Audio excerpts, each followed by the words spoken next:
हमारी सिलीसिया को शौक होता हुआ देखकर जब एम्पर कहता है ना क्या हुआ, क्या तुम इन लोग को जानती हो, तो हमारी हीरोइन कहती है वेल बात ये है, और तब वो एम्पर को A to Z एक्सप्लेन कर देती है। वो कहती है फ्यूचर में आप मेरे साथ थे ना जब इन्होंने कहा था रेड विच, तो ये असल में वही चोर हैं। तो वो कहता है अच्छा तो ये बात है, उसको भी बात समझ आ गई थी। लेकिन वो कहता है इसका मतलब है कि इन्होंने 10 साल बाद रेड विच को मेंशन किया था। इसका मतलब है कि आज की मीटिंग हो ना, इसके तो हाई चांसेस थे जो कि आज हो के रहनी थी। ये बहुत ही जरा इंपॉर्टेंट थी। तो हमारी उन कहती है अच्छा, लेकिन वो बच्चे सोचते हैं इनको क्या हुआ। तो तब वो कहता है वेल श्योर, देखते हैं कि हमारी किस्मत हमें कहाँ लेके जाती है। और तब वो बच्चे वो पीछे बैठे हुए थे, लेकिन थोड़ी देर बाद उन्होंने वो खा लिया था और उसकी सिर्फ हड्डियां ही बच गई थी। और तब थोड़ी देर बाद वो बच्चे वो आराम सोए हुए थे और वहां पे हमारी सिलीसिया उसका हेलमेट वो अनडन हो जाता है। वो कहती है फाइनली मेरा हेलमेट और मेरा आर्मर वो अनडन तो हुआ, ये ब्रेसलेट बन गया है, लेकिन पहले तो मेरा सांस घुट रहा था। तो एम्पर कहता है अगर ये इतना ही अनकंफर्टेबल था तो तुमने अपने हेलमेट को पहले उतार क्यों नहीं दिया, तुम इस पूरे वक्त में उसको पहने हुए क्यों थी। तो हमारी सिलीसिया कहती है वेल इसको उतारना और पहनना तो बहुत ज्यादा इजी है। जब मेरा लड़ने का मूड होता है ना तो ये अपने आप ही मेरे सामने मुझे कवर कर लेता है, और जब मैं सोचती हूँ ना मुझे इसे उतारना है तो ये वापस से फिर से ब्रेसलेट बन जाता है। और जब मैं उन बच्चों को बचाने के लिए उस बोर के सामने गई थी ना तो ये हेलमेट और आर्मर खुद ही आ गया था। इसी वजह से उन बच्चों ने मेरा चेहरा नहीं देखा। लेकिन जब मैं आपके साथ कैपिटल में घूम रही थी तो ये लोग, इन्होंने मुझे पहचाना नहीं था। इन्होंने कहा था रेड विच, लेकिन इन्होंने मेरा फेस नहीं पहचाना था। अगर इन्होंने मेरा फेस पहचाना होता तो ये मेरी मॉम के बारे में मत पूछते। लेकिन मुझे लगता है कि इन्होंने फ्यूचर में भी मेरा फेस नहीं देखा था, मतलब इनको ये नहीं पता रेड विच है कौन। तो एम्पर कहता है लेकिन कुछ लोग अगर फेस देख भी ले फिर भी भूल जाते हैं। और वो तो हमारी साशा की एग्जाम्पल दे रहा था। जब वो छोटी थी ना, अभी वो उससे मिल के आया था, उसने कहा था मैं बड़ी होके आपसे शादी करूंगी, लेकिन प्रेजेंट में हमारी हीरोइन को याद ही नहीं था, हालांकि वो इसी हुलिये में उससे मिला था। वो कहती है हैं, तो एम्पर कहता है नेवर माइंड। लेकिन तब वो अपनी शीशी निकालते हुए कहता है वेल ये बात सेंस तो बनाती है, तो फिर इसको ट्राई करके देखो, और अगर तुम इसको खाओगे ना तुम्हारी बालों और आंखों का रंग चेंज हो जाएगा, फिर कोई भी बता नहीं सकता कि तुम वही इंसान हो या कोई और हो। तो हमारन कहती है अच्छा ये तो वही डिस्गाइज टैबलेट है ना जो आप खाते रहते हैं। वेल आप मुझे बता सकते हैं कि मेरा बाल और आंखों का रंग किस तरह का होगा। तो एम्पर कहता है वेल मुझे लगता है ये कुछ लेस नोटिसेबल होगा। तो हमारी उस गोली को खा लेती है। वो कहती है वेल मुझे लगता है ये थोड़ा थोड़ा चेंज हो रहा है। तो एम्पर भी उनमें से एक गोली खाता है। वो सोचता है मेरा मैजिक भी अंडर होने वाला है। लेकिन तब हमारी सिलिसा कहती है योर मजेस्टी देखे ना मुझे, मेरे बालों का रंग किस तरह का बदला। लेकिन जैसे ही एम्पर उसको देखता है ना, वो तो पूरा का पूरा शौक हो गया था। उस बेचारे को तो अल्फाज ही खत्म हो गए थे। वो कहती है क्या हुआ है, ऐसा एक्सप्रेशन क्यों बनाया हुआ है, क्या ये बहुत ही ज्यादा डिजास्टर है, क्या बहुत अजीब लग रहा है। लेकिन तभी एम्पर मिरर निकालता है और उसके सामने करता है। तो हमारी हीरोइन जब अपने आप को देखती है ना, वो कहती है क्या उसकी आंखों का रंग वो रेड हो गया था। और वो कहती है मेरे बाल ये तो ब्लैक हो गए हैं। लेकिन तब वो कहती है इसका मतलब है मैं नॉर्दर्न ड्यूक बन गई हूँ, है ना, क्योंकि नॉर्दर्न ड्यूक के बालों का रंग काला होता है और आंखों का रंग रेड होता है। मतलब मैं तो सच में नॉर्दर्न ड्यूक बन गई हूँ। वो बेचारी तो बड़ी खुश हो गई थी। वो कहती है योर मजेस्टी देखे ना मैं कैसे दिख रही हूँ, मैं तो बहुत ज्यादा चार्मिंग लग रही हूँ ना। लेकिन एम्पर कहता है नहीं बिल्कुल भी नहीं। वो सोचता है ये तो यूजीन की बहन लग रही है, सेम टू सेम उसकी कॉपी। लेकिन तब वो कहता है एनीवेज अगर तुमने अपना कोई रूल यूज किया ना तो डिस्गाइज ब्रेक हो जाएगा, तो तुम्हें केयरफुल रहना पड़ेगा।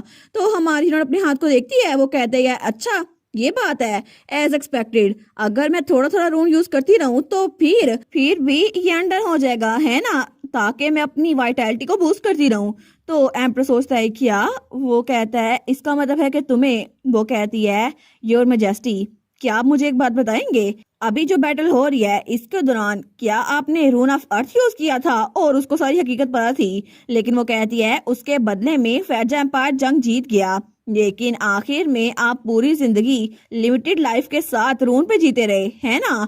तो एम्पर कहता है बिल्कुल अब तुम्हें पता चल ही गया है, तो मेरे पास कुछ हफ्ते या फिर कुछ दिन ही बचे हैं, मैं अपने लिमिट पे पहुंच चुका हूँ। तो हमारी उन कहती है लेकिन क्या सच में इसी वजह से आपने मेरे फादर को कमांडर इन चीफ बनाया और यूजीन को एक्टिंग एम्पर बनाया, लेकिन इसी वजह से आपने मुझे एम्प्रेस बनाया था, क्योंकि योर मजेस्टी आपकी लाइफ स्पेन वो तो खत्म हो रही है ना, तो इसका मतलब है कि आप एम्पीरियल फैमिली को मेंटेन रखने के लिए लोगों को लेके आ रहे हैं।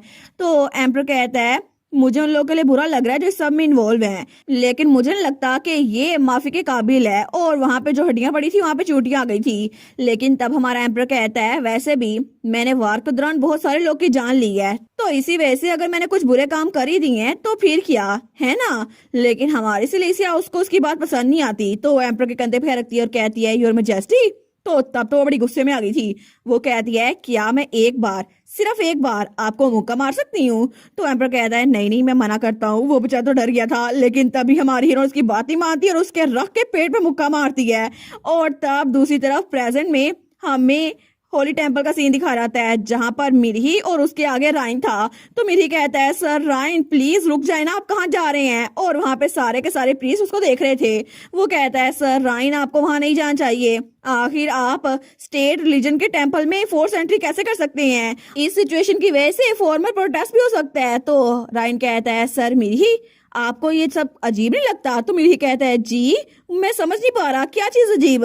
तो हमारा राइन कहता है तुम्हें लगता है कि ये सब कुछ इत्तेफाकिया हुआ था कि एम्परर और एम्प्रेस जो कि अपनी कंट्री को छोड़ के गए थे और रेकिनोइस में गए थे, वहां पे एनुअल स्पेयर टूर्नामेंट हो रहा था। लेकिन अचानक से इत्तेफाकिया तौर पर प्रिंस जो कि फिया से भाग कर गया था ना, उसने भी उस टूर्नामेंट में पार्टिसिपेट किया और बाय चांस ही एम्प्रेस का अपोनेंट बना।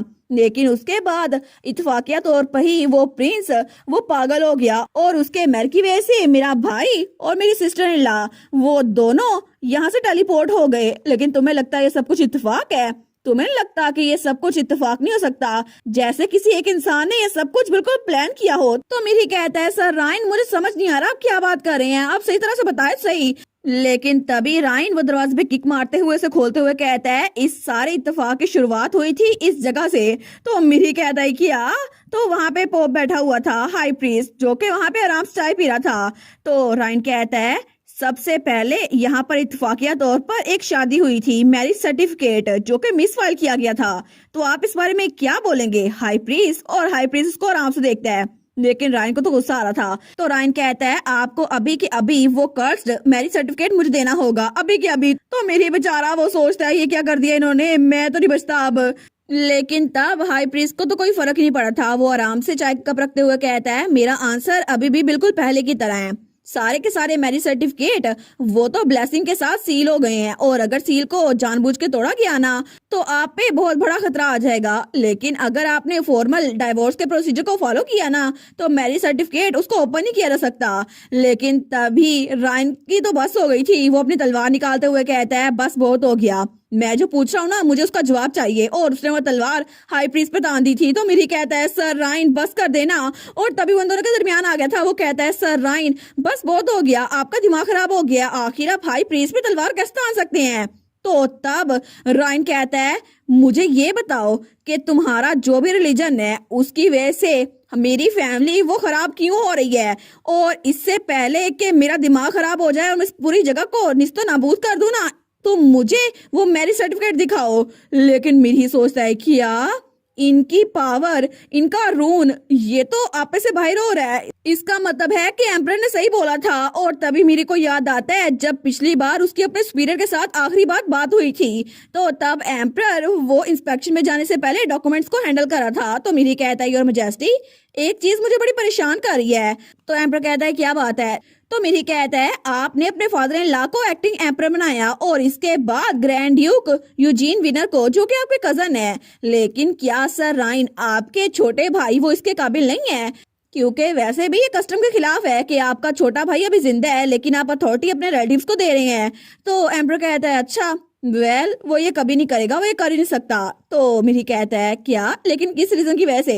एम्परर कहता है अगर मैंने नहीं कहा ना तो इसका मतलब नहीं है। वो कहता है जी जी सर। लेकिन वो सोचता है योर मैजेस्टी आपकी दूर की नजर तो बहुत ही ज्यादा तेज है, आपने बिल्कुल ठीक सोचा था, क्योंकि ये कभी भी अपने गुस्से पे काबू नहीं पा सकते और मैंने जिंदगी में पहली बार इनको गुस्से में देखा है। लेकिन ये तो हिज मैजेस्टी से भी ज्यादा खतरनाक लग रहे हैं। और अगर सर राइन का गुस्सा कम ना हुआ ना तो फिर यहाँ पे कोई भी चीज नहीं बचती और मैं तो सबसे पहले जाऊंगा। और इसी के साथ ये वाला पार्ट यहीं पर ख़त्म। तो आप लोग बताइएगा आप लोग को ये पार्ट कैसा लगा, और वीडियो को लाइक और चैनल को सब्सक्राइब लाजमी कीजिएगा। बाकी वीडियोस का लिंक भी स्क्रीन पर नज़र आ रहा होगा तो काइंडली उनको भी चेकआउट कर ले। और thank you so much for watching my videos. Stay safe, bye bye.